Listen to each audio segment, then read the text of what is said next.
হাসান আমার কাছে মনে হয় পারফেক্ট, মানে আমাদের টেস্ট বোলারদের ভেতরে অনেক বেশি ভালো, এটা হচ্ছে আমি ফিল করি। আপনার দৃষ্টিতে বাংলাদেশের সেরা টেস্ট টিমটা কি হতে পারে?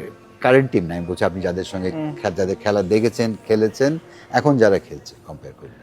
এখন আমি রেকর্ড দেখলে তো দেখা যাচ্ছে যে এখনকার প্লেয়ারদের হয়তো আমি বেশি প্রাধান্য দেবো, যাদের খেলা আমি দেখছি। মেবি আগেরও অনেক প্লেয়ার ছিল যাদেরকে আমি রাখতে পারি, নট নেসেসারিলি তাদের রেকর্ড বেটার, কিন্তু একটা মোটামুটি একটা আইডিয়া করা যায়, নট নেসেসারিলি ব্যাটিং অর্ডার অনুযায়ী।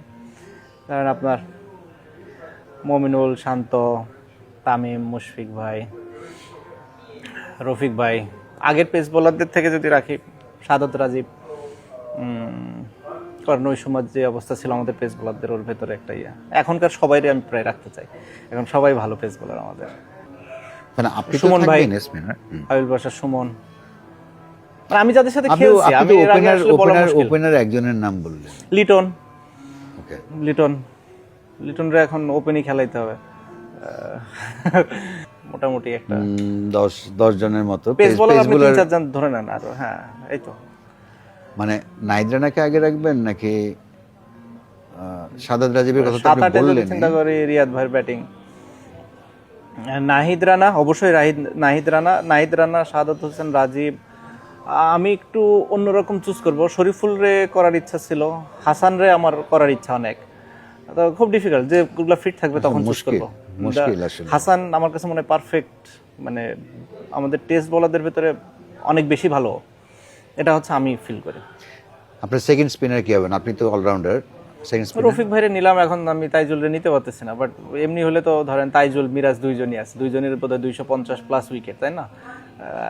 মানে এত ইজি তো না, বাট রফিক ভাই যে সময় খেলছে ওনার আপনি তো যেটা বললেন যে সংখ্যা তো এক জিনিস, সংখ্যা হলো আপনার টিম কম্বিনেশনে তার সময়ের ইম্প্যাক্ট। আপনি সাদাত হোসেন রাজীব যখন সাদাত হোসেন রাজীবের এখন বোধহয় সেকেন্ড হাইস্ট পেস বোলারদের মধ্যে, এবং সাদাত হোসেন রাজীব যে আমলে খেলেছেন আনবিলিভেবল। মানে আমি ওইটাই বলছি, নাম্বার শুধু না, এভারেজ শুধু না, আপনার টিমে এটাই মোটামুটি সাকিব আল হাসান ওই টিমে আছে তো? হ্যাঁ, আমি আছি। দুই ওপেনার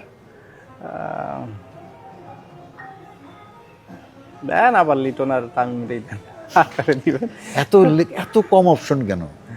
না, মানে এখন মাথায় আসতেছে না, আমি শিওর একটু চিন্তা করলে হবে। আমি আসলে সত্যি কথা বলতে, আপনি যখন একটা ইসের সাথে লাস্ট 2-3 বছর কোনো টাচে থাকবেন না, ইটস ডিফিকাল্ট। আপনি অনেক বেশি আমার ওই নাম্বার 3 সাকিব আল হাসান, নাম্বার 3 দেন, আমাকে ব্যাটিং দেন, পজিশনের কারণে আমি জানতে চাচ্ছি। রিয়াদ ভাই, মুশফিক ভাই,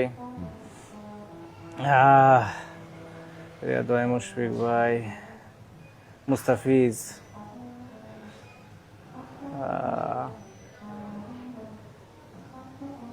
মুস্তাফিজ পেস বোলার। আর কি আছে আমাদের ভালো? শরীফুল দিয়ে দেন, তাসকিন খেলে, তাসকিন, নাহিদ রানা মেবি। এই তো স্পিনিং অপশন কি সাকিব আল হাসান? আর স্পিনিং অপশন দরকার নেই, পেস বোলার আমাদের সব 4টা পেস বোলার। রিয়েলি? আমরা 15 ওয়ার্ল্ড কাপে ভালো খেলছি তো 4টা পেস বোলার দিয়ে, অ্যাগ্রেসিভ। বাট এক সময় তো আপনার 4টা পেস বোলার খারাপ না। মাশরাফি ভাই, নাহিদ রানা, শরীফুল, মুস্তাফিজ অথবা তাসকিন, 5টা থেকে 4টা নিলে খারাপ না।